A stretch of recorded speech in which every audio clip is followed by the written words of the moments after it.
so we went ahead and planed it, and then we rounded the corners of it off, and then the last step was sanding it to make it a little bit more finer quality wood.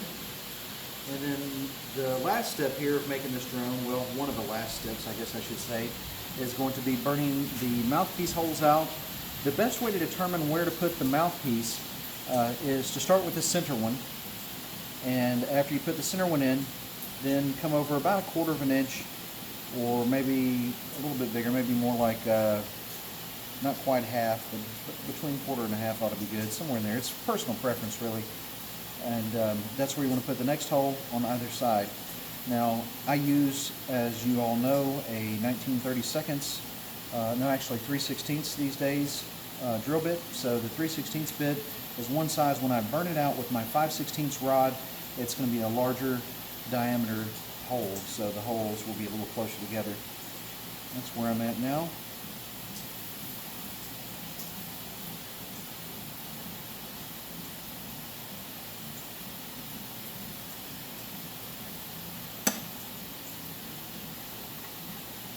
While that rod's heating up, as we usually do things in the shop this way, I'm going to walk over here and start using my track tool.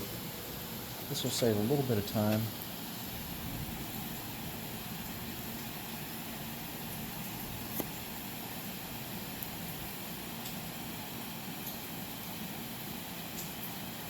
Just cleaning up these square holes a little bit, true them to the size I want them to be. They started off at about 1/4 of an inch. We're going to finish up a little less than 5/16. I love that squeak noise, right? I'm going to go ahead and burn another mouthpiece hole out.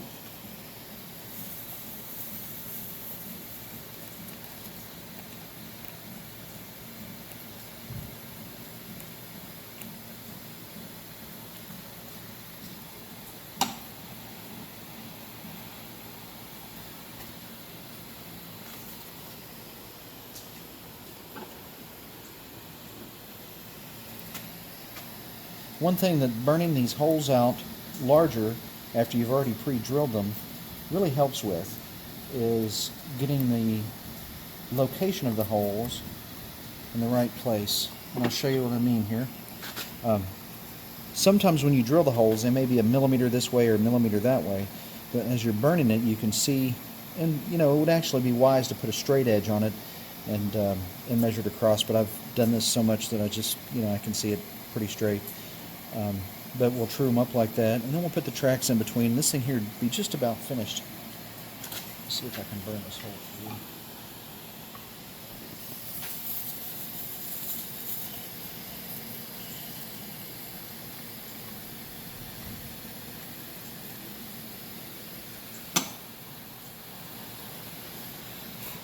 Okay, we've got 3 holes there. I'm going to kind of line them a little bit as soon as my rod heats up good.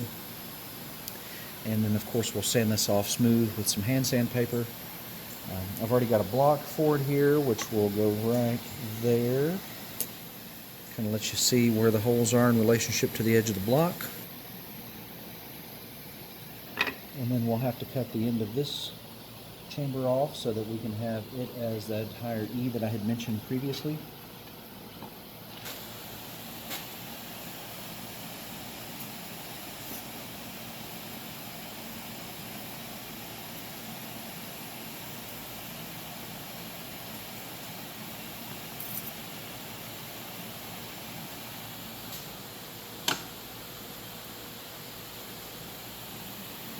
So we'll get this one, and then we'll start putting the tracks in. I'm going to reburn these mouthpieces out a little bit more.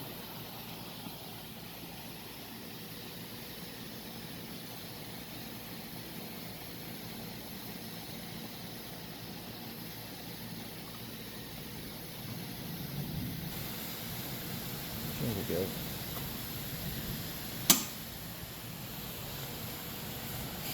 Now with the last one of these holes,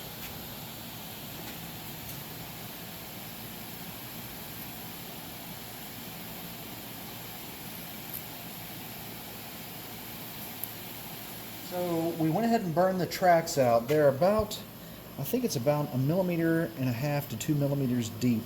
This is an A flute, and 2 millimeters is a great depth for the track. It is difficult to get it, you know, exactly 2 millimeters. So if you get it at 3, you should be okay. If you get it at 1 3/4, you should be okay. Somewhere in there would be perfect. Now, does that mean that the flute won't play if you made the track deeper? No, it will play, but it may not play the way you want it to. So having said that, one thing that we do all the time when we make our flutes is we always curve this back end down, which gives it kind of a little less friction for it to come up on. I usually burn this area here out that you see me rubbing my tool against. And also, the one thing you may not be able to see is the sharpness of this knife edge here. And I burned actually underneath of this part of the flute to make it nice and sharp there. You don't want to burn it too much because of course it'll make it very thin and weak. But I think we're good. So I'm going to go ahead and put my block on top of there and line it up so that it gets right to the back edge of the sound hole, as you can see. Fingerprint there. And I'm going to clamp it down with a clamp for now because we have to oil and wax it before we can actually tie the leather on. And let's see what we're on the tuner.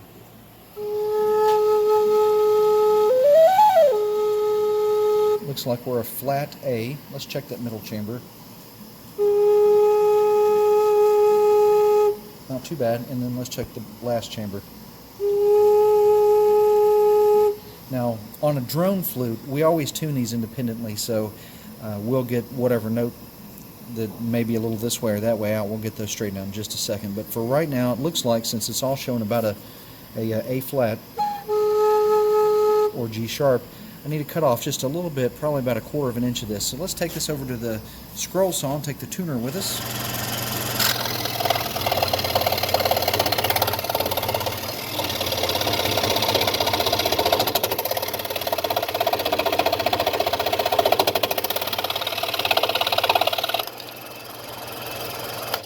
Let's see how close that one is.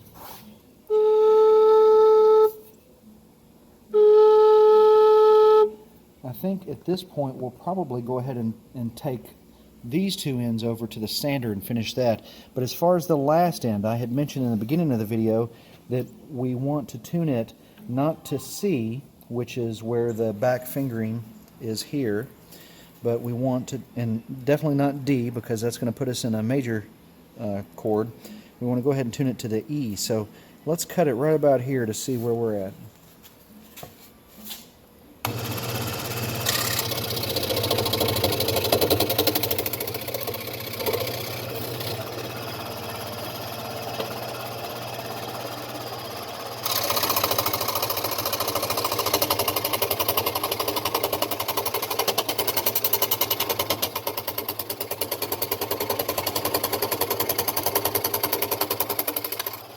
We can always come back and clean that up in a minute.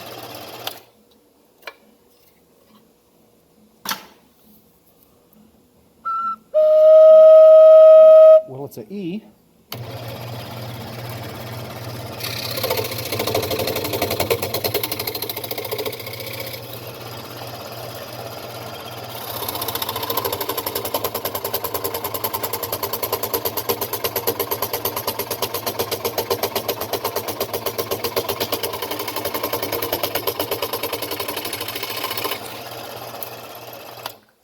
Let's see if this is the right E.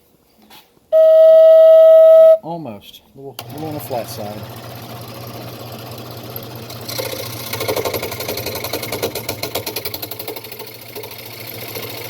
Okay.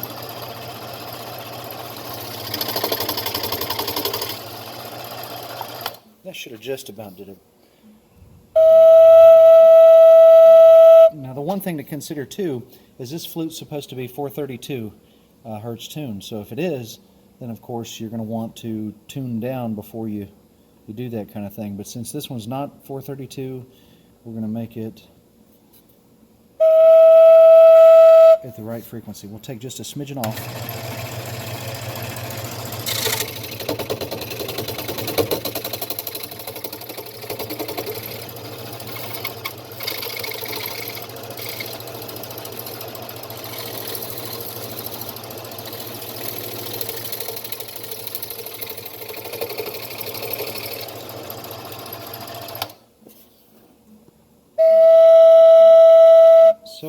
very close. Now, there's a little bit of debris up in here, which means I could probably sand some of the rest of this out. I've got a lot of it there. Anything that blocks the passageway here will cause it to be flat, so we got to double check it and make sure it's not flat. That is so close, I'm going to leave it just like that, and we'll sand the rest of it down. But let's take it over to the belt sander. Okay, so I'm just checking the tubes of these two chambers here to see what they sound like. Let's see. That one's about 20 cents flat. That one's about 25 cents flat.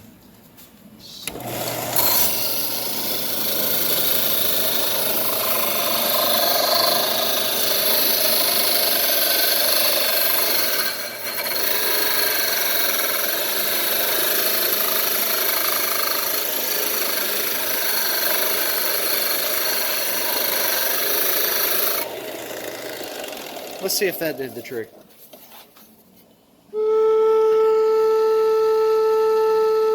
It's very close. Let's true that one up just a little bit.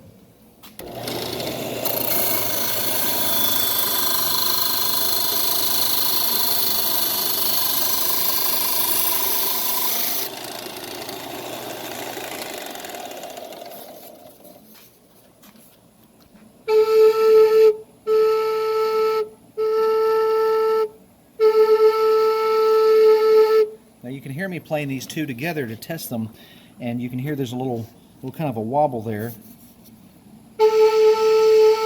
That's because the one side is a little flatter than the other side. And there's a couple of different ways that we can make this go sharp and leave this one where it's at. The way I tend to do it is usually sand the bottom of it something of an angle. The reason that this happens, and it even happens with A-frame drones made by mass production companies, because the flutes inside are a little dissimilar from one another, just a little bit, but it's enough. And it could be the depth of the track, it could be the angle of the exit of the ramp there, it could be a number of things, or the size of the sound hole, or maybe there's a little piece of something in this one that there's not in that one. You never know. There could be a number of things, but we're going to go ahead and tune this one down so that they're about the same tone.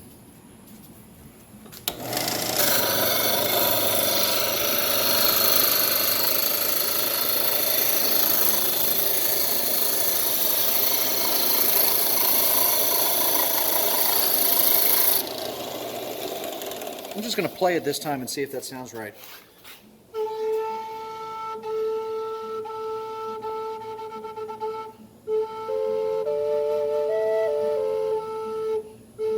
think that's right. Let's check the other one more time.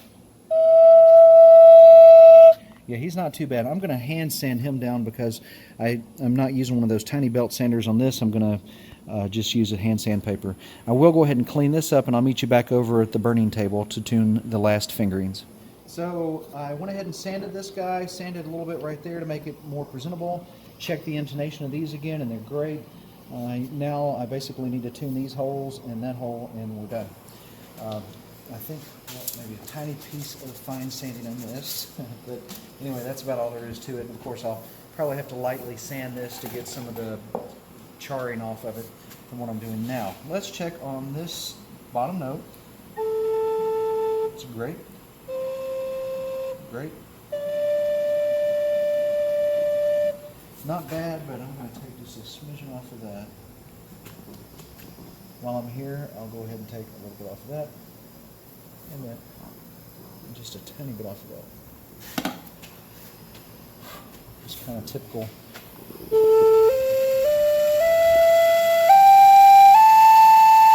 Top note's just a pinch flat. I had to blow harder to get it to play in tune. So let's see where that takes us on these guys.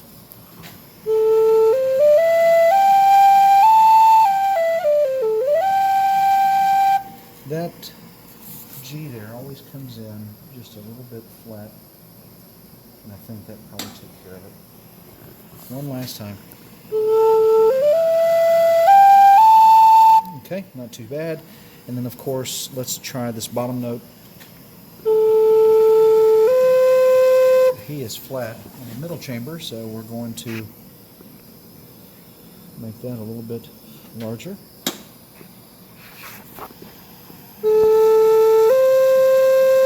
Now, it looks like it's in tune, but let's check it with the other one.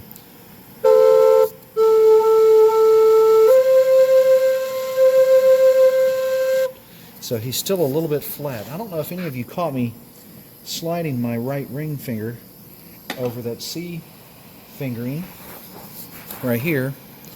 You can just see it a little bit. That's how I check to see if that note is in tune, is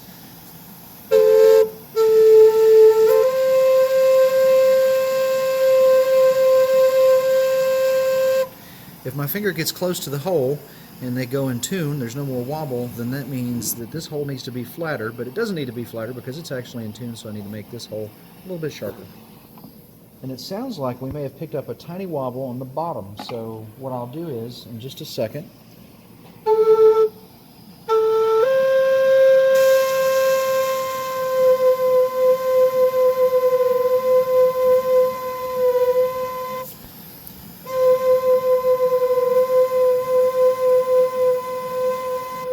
okay, let's just checking it again at a lower volume, basically to make sure that it will work with all playing types.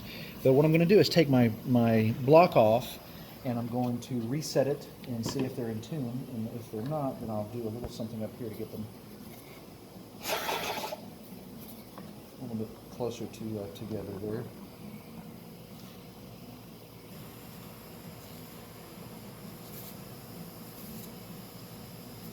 I think that's got us.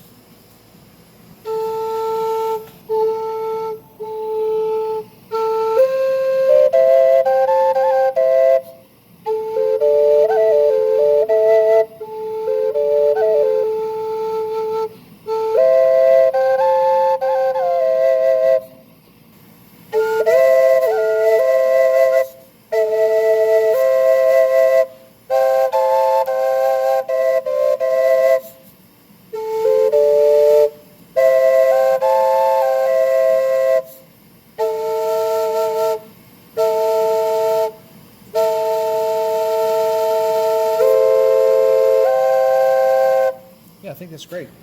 The last thing, like I said, we'll go ahead and turn this fire off since we're done with that.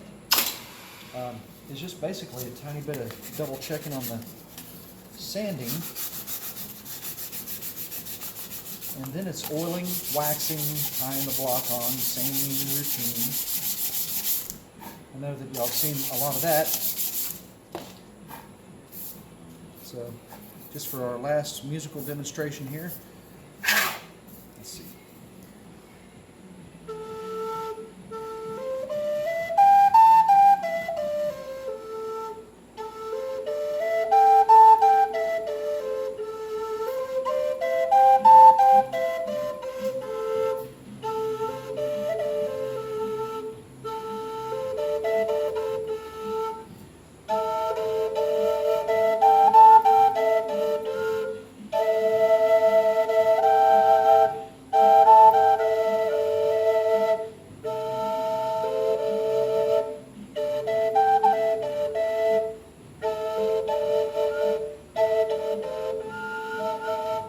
Squeak out of that other side over there, probably because my mouth's not covering the hole all the way, so I'm going to check that. But let's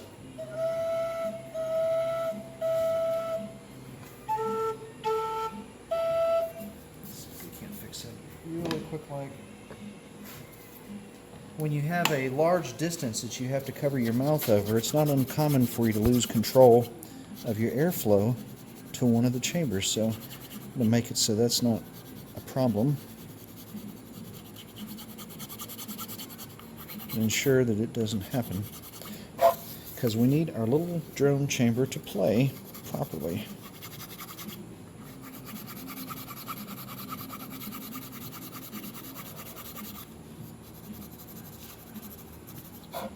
Okay, that has probably got us there.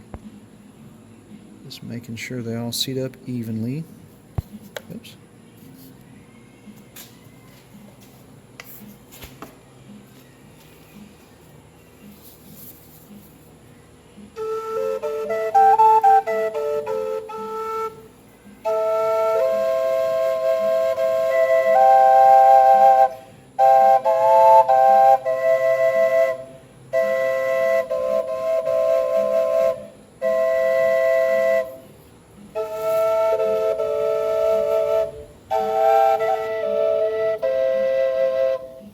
good. So like I said, just a little bit of oiling and waxing, and we'll have a beautiful finished triple drone flute. Once again, this one is a A model. The A's drone chamber is in the key of E, which is the 4th note up. And then we also have a fingering on the back side for the C note, which is the tonic of the scale. So we can play a standard drone here with a A bottom note, and a C fingering that we can change at our leisure that's comfortable in a good position. You know, it's a really good place. And then we also have the flute playing on this side and can add in this beautiful E note at any point we want. So that's really great. I hope you guys have enjoyed this video. We make a lot of these videos based on people like you watching and asking us, hey, can you make a video on how to do one of these? And of course, as I mentioned previously, one of our more popular videos is our low bass A wood flute video. Of course, we have one made out of PVC too to show you that you can do that yourself. But our low bass A flute video was made because people like you, viewers, have decided, hey, we would like to see how a large giant flute is made, and there we go. This triple drone the same way. We've had countless people ask us, will you please add triple drones to your website, and can you at least show us how they're created? And here we are. So I hope you've enjoyed it. Once again, a lot of work that goes into this beautiful guy. The couple of minutes that you may have seen this video nowhere nearly represents the time it takes to make something as wonderful as this. Once again, you know, like I said, please leave us some comments, positive comments preferably. Constructive ones are fantastic. Wonderful constructive ones are even better. But we appreciate you viewing and watching all of our videos. Don't forget, we've got countless ones. So many times people say, how do you do this or how do you do that? And I just send them a link to one of our videos because the answer is there waiting for you. We've got hundreds of them. So once again, Charlie Mato-Toyela signing out for Blue Bear Flutes and bluebearflutes.com. Please come and visit us. We've done some neat new things to the website, and it's changing all the time. So you'll get to see some really amazing products and, you know, some freebies. So y'all take care. Thanks again. Happy flute playing.